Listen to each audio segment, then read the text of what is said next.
Nongeye kubaha ikaze nshuti bakuzi ba Perot News TV aho muherereye ku isi hose mbifuriza amahoro imigisha ndetse no guhamuka ronka mu byo mukora byose ibintu bigiye gukomera basaza bwa Repubulika ya Demokarasi ya Kongo.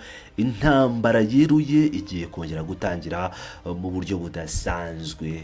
Ibyo bizagira ingaruka zikomeye cyane kuri Sebarundi. Tugiye kugaruka kubigiye kuba ariko tuyibutsa ko kuva mu biganiro kwa Tshisekedi ari ishyonera rikomeye ku ngabo z'u Burundi. Mbibutse ko mu gihe intambara ishobora kuba igiye kongera gutangira intambara ikomeye, Perezida Ndayishimiye yohereje Prime Niyongabo, General Prime Niyongabo akaba ari umugaba mukuru w'ingabo z'u Burundi kujya kuganira n'abayobozi ba M23 kugirana ibiganiro mbere yuko intambara itangira. Ibyavuyemo ntiturabimenya, ariko icyo tuzi nuko Prime Niyongabo yagiye igoma kuganira n'abayobozi ba M23 ndetse na M23 nyirizina, ubwo turavuga General Makenga. Bimeze bite rero? Reka tugaruke kuri muri yose ku buryo burambuye. Twise cyane rero umwuka w'intambara ikomeye ukomeje gushyira mu burasirazuba bwa Repubulika Iharanira Demokarasi ya Kongo, ku buryo isaha yari yo yose cyangwa umunsi uwari wo wose ingabo z'iki gihugu FARDC n'umutwe twaje ntwaro wa M23 bishobora kuyisubukura ikaba yanagirukana urenze ubwa mbere. M23 na FARDC bishinjanya kurenga ku gahenge, ari nako birahirira gusubizanya imbaraga mu gihe byashotorwa. Aya magambo aherekezwa n'imyiteguro mu rwego rwa gisirikare binyuze mu myitozo, kongera umubare w'abasirikare cyangwa abarwanya n'intwaro. Ibi byose biba mu gihe leta ya Qatar ikomeje gukora iyo bwabaga kugira ngo yumvikanishe impande zombi. Nubwo ingengabihe yari yarihaye yamaze kurenga, kuko byari byarateganyijwe ko amasezerano y'amahoro azasinywa bitarenze tariki ya 18 Kanama 2025. Gusa ibyo biracyari kure. Ku rubuga rw'intambara byitwa ko nta mirwano ihari, ariko M23 n'imitwe igize ihuriro Wazalendo rishyigikiwe na leta ya Kongo bikozanyaho umunsi ku wundi. Ihuriro ry'ingabo za leta kandi rikomeje kugaba ibitero ku basivile barimo abanyamurenge mu ntara ya Kivu y'Amajyepfo, tutabagiwe indege za drone ndetse n'izindi zitandukanye z'intambara n'ibisasu by'intambara byohezwa na leta ya Tshisekedi binyuze ku kibuga mpuzamahanga cyitiriwe Melchior Ndadaye i Bujumbura. Umwuka rero uri mu burasirazuba bwa Kongo uca amarenga ko hari ibintu bine bishobora kuba mu gihe cya vuba, nibyo tugiye gusobanura muri iyi nkuru. Icya mbere turaheraho ni ukwikura mu biganiro kwa Chilombo. Umunyarwanda yagize ati ibitinze birabura. Ko umusaruro wa gahunda ya Doha itinda si ikintu cyiza, ahubwo ni ikimenyetso cy'uko kumvikanisha impande zombi byakomeje kunanirana nyuma y'amahame yashyizweho umukono tariki 19 Nyakanga atubahirijwe. Aya mahame yagombaga kubahirizwa bitarenze tariki ya 29 Nyakanga. Impande zombi zikajya mu biganiro by'amahoro biyashingiyeho bitarenze tariki ya 8 Kanama.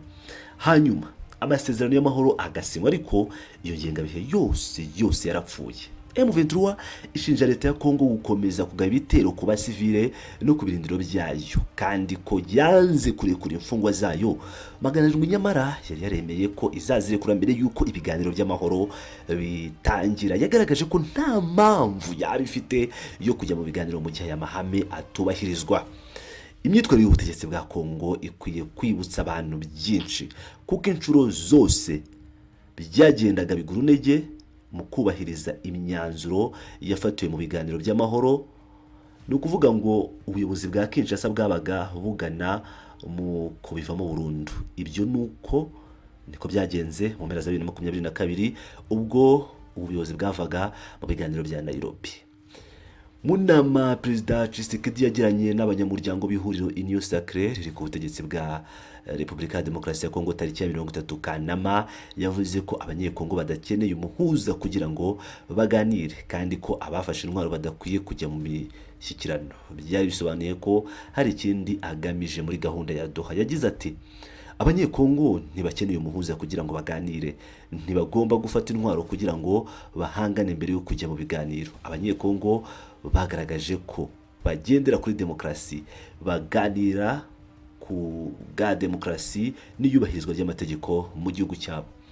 Ayo ni amagambo ya Chilombo. Umuvugizi wa M23 Lawrence Kanyuka we ubwo yari muri Afurika y'Epfo tariki ya 4 Nzeri yagaragaje ko Tshisekedi ashaka intambara gusa. Mu magambo yati yavugaga ko yafunze amarembo y'ibiganiro byose ashaka intambara.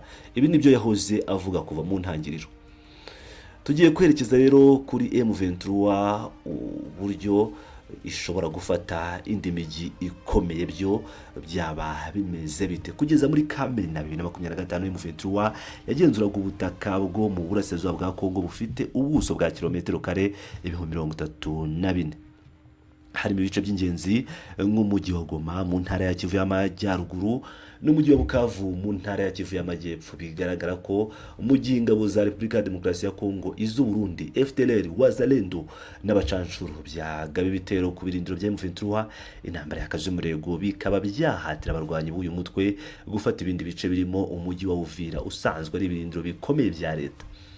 Umugaba mukuru wa M23 General Major Sultan Makenga tariki 2 Nzeri yabwiye abanyamuryango bashya bari bamaze ibyumweru 2 mu mahugurwa ko yifuza ko amahugurwa ataha yazabera ku yindi migi ikomeye irimo Kisangani mu ntara ya Chopo, Karemi mu ntara ya Tanganyika na Kindu muri Maniema. Yagize ati iki gihugu cyarasenyutse, gikeneye kuyoborwa, kandi kubohora iki gihugu bisaba imbaraga. Nk'umuryango turishimye, ariko tuzishimira kurushaho ubw'ubutaka tuzaba dutangira ubw'utaha tuzaba dutangira aya mahugurwa ikisangane Kindu na Karemi. Nubwo mu mahame ya M23 hatarimo kugaba ibitero, ishimangira ko igihe cyose izabitewe cyangwa umutekano w'abanyekongo ugakomeza guhungabana, izakomeza intambara kugeza Kinshasa ikuriho ubutegetsi bwa Perezida Tshisekedi. Ishyano ku Burundi cyangwa ku ngabo z'u Burundi nk'uko twatangiye tubivuga. Ingabo z'u Burundi rero ziri mu ntambara yo kurwanya M23 kuva muri 2023 ubwo guverinoma ya Gitega n'iya Kinshasa zagiranaga amasezerano y'ubufatanye mu bya gisirikare. Gusa ubufatanye nta kinini byagagezeho kuko abasirikare b'ibi bihugu batsindiwe hamwe nk'ibigwari bahungira muri Uvira no mu bice byegeranye. Mu gihe intambara yaba mu bice nka Uvira ntiyakoroha namba kuko hakoreshwa imbaraga nyinshi mu kubungabunga ibirindiro bya buri ruhande no gushaka gufata ibindi bice. Abayirwana bayikongeza mu buryo butabayeho mbere. Abayirwana bakiyongera mu buryo butabayeho mbere. Ibikoresho byifashishwa nabyo bikiyongera kuko bimaze igihe bitegurwa. Umudepite Justin Bitakwira ushyigikira ubutegetsi bwa Perezida Tshisekedi ku wa 17 Nzeri yatangarije Kinshasa ko Uvira ibayifashwe mu masaha atagera kuri 28. Abarwanyi ba M23 baba bafashe umujyi wa Kolwezi mu ntara ya Luaraba. Bitakwira ukomoka muri Kivu y'Amajyepfo yagize ati uyu munsi Uvira iramutse ifashwe, ikibazo cyo muri Kongo cyaba kimeze gite? Mu masaha atagera kuri 28 inyeshyamba zaba ziri muri Kolwezi. Kolwezi ni ubukungu bukomeye bw'iki gihugu. Mu gihe M23 yashobora kwinjira muri Uvira zikanayifata, ingabo z'u Burundi zihakorera nta yandi mahitamo zaba zifite keretse guhugira Bujumbura kuko ntizishobora kwishora mu muriro wo hagati muri Kongo kure y'igihugu cyazo. Si ubwa mbere ingabo z'u Burundi zaba zihunze kuko muri Mutarama nabwo zakuwe mu bice byose zagenzuraga muri territoire ya Masisi zimuka muri Minova, naho zihava abarwanyi ba M23 batarahagera zigiye Bukavu nabyo biranga zigera muri Uvira. Reka tugaruke ku bijyanye na Tshisekedi uburyo yakotswa igitutu. Umuryango mpuzamahanga ugaragaza ko amakimbirane yo mu burasirazuba bwa Kongo yakemurwa n'ibiganiro bya politiki, ariko Perezida Chilombo we yizera ko imbaraga z'igisirikare arizo zamusubiza ibice yambuwe na M23. Tshisekedi ni yongera kumva mu biganiro by'amahoro agasubukura intambara, azaba afite ibyago byo gutsindwa nk'uko byabaye ubushize. Ingabo ze zamburwe ibindi bice byinshi, kandi ibyo nibiba amahanga zongera amwose igitutu cyinshi kugira ngo ayoboke inzira ya politiki. Kubera igitutu cyo kwamburwa ibice, Tshisekedi nta yandi mahitamo yazaba afite keretse kwemera gusubira mu biganiro by'amahoro, nubwo ku mutima azaba agifite akangononwa. ubwo mujyi wa Goma na Bukavu yari imaze gufatwa n'abarwanyi ba M23. Icyo gihe amahanga yamenyesheje Tshisekedi ko nta yandi mahitamo keretse guca bugufi yemera kohereza intumwa mu biganiro Washington na Doha.